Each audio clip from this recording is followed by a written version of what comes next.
Hey guys, welcome to success Dilip. मैं दिलीप कुमार, स्वागत है आपका। इस वीडियो में बात करने वाले हैं आज की बेहतरीन परमानेंट सरकारी नौकरी की बम्पर वैकेंसीज के बारे में, जो कि वैकेंसी निकाली गई है बीईएमएल की तरफ से। जी हाँ, भारत अर्थ मूविंग लिमिटेड की तरफ से परमानेंट सरकारी नौकरी की आईटीआई ऑपरेटर की पोस्ट पर टोटल 360 प्लस वैकेंसी निकाली गई है। तो बहुत बड़ी सरकारी नौकरी है। मौका मत छोड़िएगा, जो भी कैंडिडेट एलिजिबल है इस फॉर्म को अप्लाई करने के लिए। देखिए, बहुत मंथ पहले, बहुत 2-3 महीना पहले इसकी शॉर्ट नोटिफ़िकेशंस रिलीज़ हो चुकी थी।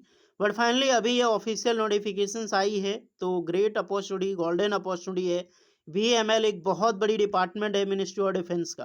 तो मौका मत छोड़िएगा। चलिए वन टू वन डिस्कस करते हैं कौन-कौन से ट्रेड एंड ब्रांच के लिए कितनी पोस्ट पर वैकेंसीज़ है, eligibility condition, selection process, salaries वगैरह क्या कितनी मिलने वाली है। तो लेट्स स्टार्ट नाउ। आगे बढ़ने से पहले चैनल पे अगर आप नए हैं so please do subscribe and hit the bell icon. देखिए, इसी तरह लेटेस्ट परमानेंट सरकारी नौकरी की अपडेट आपको हमेशा मिलते रहे। तो चलिए शुरू करते हैं। सो एवरीवन, ये है आपका official notifications, recruitment of non executive on tenure basis.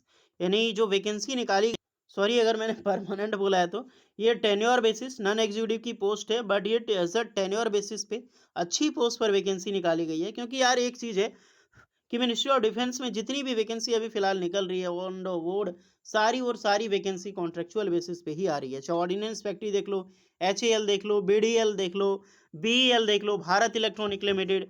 इसी प्रकार से बीएमएल की तरफ से भी यही वैकेंसी आप सभी कैंडिडेट के सामने निकल के आ चुकी है। चलिए डिस्कस करते हैं one two one. Various post है, अच्छी जॉब है, जॉब खराब नहीं है, बहुत अच्छी खासी जॉब की वैकेंसी। आईटीआई ऑपरेटर की बेसिस पे वैकेंसी होने वाली है। सबसे ज़्यादा वैकेंसी है आईटीआई फिटर की, 127 वैकेंसी निकाली गई है। एससीबी से एसटी 8 है, ओबीसी 34, ईडब्ल्यूएस 12 एंड जनरल 13। तो ये मैं वन टू वन आपको बताया कैटेगरी वाइज, अपने अकॉर्डिंग आप देख सकते हैं।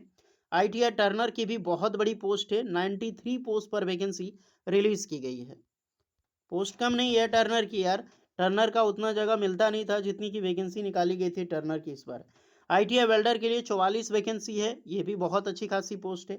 आईटीआई मशीनिस्ट के लिए 40 वैकेंसी है एंड आईटीआई इलेक्ट्रिशियंस के लिए 58 पोस्ट पर वैकेंसी निकाली गई है। तो नाइंसाफ़ी हुआ है तो आईटीआई इलेक्ट्रिशियंस के साथ हुआ है। कम से कम 100 प्लस वैकेंसी होनी चाहिए अगर 127 फीडर का है तो। मैंडेटरी देखें, first class, first of all first class 60% marks होनी चाहिए आईटीआई में। अगर इससे कम है तो आप अप्लाई ही नहीं कर सकते हैं, 60% से कम है। और ऑलमोस्ट 60% से ज़्यादा ही होता है आईटीआई में। And plus national trade certificate यानी कि एनसीवीटी टोटली पास आउट चाहिए। एससीवीटी का तो जो जिक्र ही नहीं है यहाँ पे। और जो भी आईटीआई पास आउट होने के बाद should have completed apprenticeship NAC portal, यानी कि आपका अप्रेंटिसशिप कंप्लीट होना चाहिए।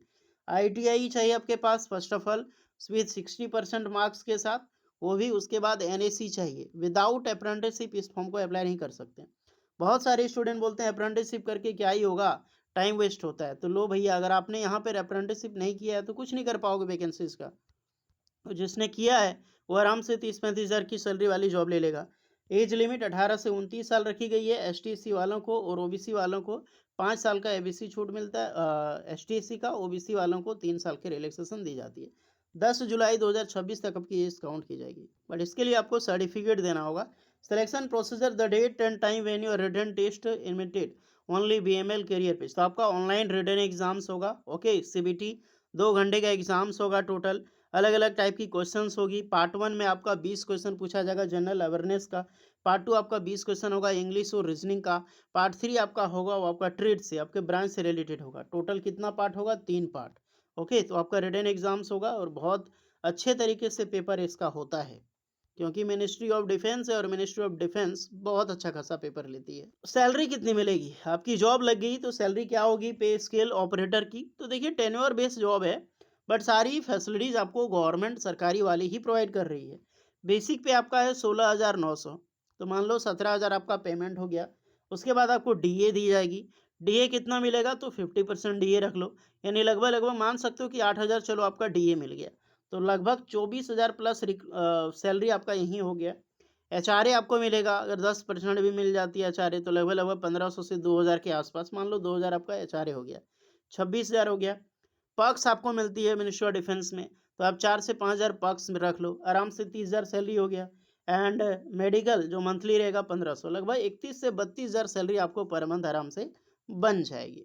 एनुअल इंक्रीजमेंट 3% का होता है, जो 3 बार होता है। आपको पता है कि इसमें 3 बार प्रमोशन 3 बार इंक्रीजमेंट होता है सरकारी नौकरी में, परमानेंट में हो या फिर कॉन्ट्रेक्चुअल पीरियड, तो वो तो आपका बढ़ेगा ही पेड। ओके, तो इतनी सारी बेनिफिट्स आपको मिलती है और बहुत सारी चीज़ें आपको दी जाएगी जब आप ज्वाइन करोगे तो उसके लिए टेंशन ना लें आप लोग। क्या-क्या डॉक्यूमेंट्स लगेगा ऑनलाइन फॉर्म फिलअप करने के लिए, इसके बारे में आपको डिटेल पूर्वक बात की गई है। 17 जून 2026 नोटिफिकेशंस का एक ड्राफ्ट रिलीज होता है। फॉर्म देखिए ऑनलाइन अप्लाई करना है और ऑनलाइन अप्लाई करने के लिए जो लास्ट डेट है 10 जुलाई 2026 तक रखा गया है। टोटली आपको फॉर्म जो है ऑनलाइन ही एलिजिबल होगा अप्लाई करने इनकी ऑफिशियल वेबसाइट पे। मैं भी सारी चीज़ें वन टू वन दिखा रहा हूँ आपको। एंड एप्लीकेशंस फी, क्योंकि एप्लीकेशंस फी ज़रूरी है। जनरल ईडब्ल्यूएस ओबीसी कैंडिडेट की आरएस 200 रुपये एप्लीकेशन चार्ज लगेगा। जितने भी एसटी एससी पीडब्ल्यूडी कैंडिडेट है उनके लिए कोई भी एप्लीकेशन चार्ज देने की ज़रूरत आपको नहीं है। ओके, तो ये चीज़ आपका होने वाला है। जो भी इंटरेस्टेड कैंडिडेट हैं, जितने भी कैंडिडेट एलिजिबल हैं, सब कोई अप्लाई कीजिएगा। जॉब अच्छी खासी है, प्राइवेट नौकरी से तो अच्छा है ना कि 30-32 हज़ार सैलरी लेके आप गवर्नमेंट में ही जॉब करो। ये रहा अप्लाई करने का लिंक। जितने भी स्टूडेंट एलिजिबल है अपने-अपने अकॉर्डिंग वाइज़ अप्लाई कीजिएगा। ये जो वैकेंसी इसमें अप्लाई करना है, ओके? इसमें मत चल जाइएगा आप लोग, ये अलग चीज़ है और ये खत्म हो चुका है। ये अप्लाई नाउ पे बटन पे क्लिक करके आप यहाँ पे फॉर्म अप्लाई कीजिएगा, क्योंकि नॉन एग्जीक्यूटिव की पोस्ट है और सबसे पहले आपको तो रजिस्ट्रेशंस करना होगा। अगर आपने पहले कर लिया है बहुत पहले तो कर सकते हैं, नहीं तो यहाँ पे सब फर्स्ट ऑफ ऑल आपका रजिस्ट्रेशन ही होगा। न्यू रजिस्ट्रेशन नीचे आपको दिखाई देगा, यहाँ पे क्लिक करें। एंड वेरियस डेटा जो पर्सनल डेटा है एंड वेरियस आपका contact details, address detail, communications details and educational की इन्फॉर्मेशंस, सारी चीज़ें अंडर करके आप फॉर्म अप्लाई करें। तो जाइए अप्लाई कीजिए, इसका सारा लिंक आपको डिस्क्रिप्शन मिल जाएगी और इसके रिगार्डिंग कोई भी डाउट है तो कमेंट करके बताइए और मिलते हैं नेक्स्ट वीडियो में। तब तक के लिए जय हिंद।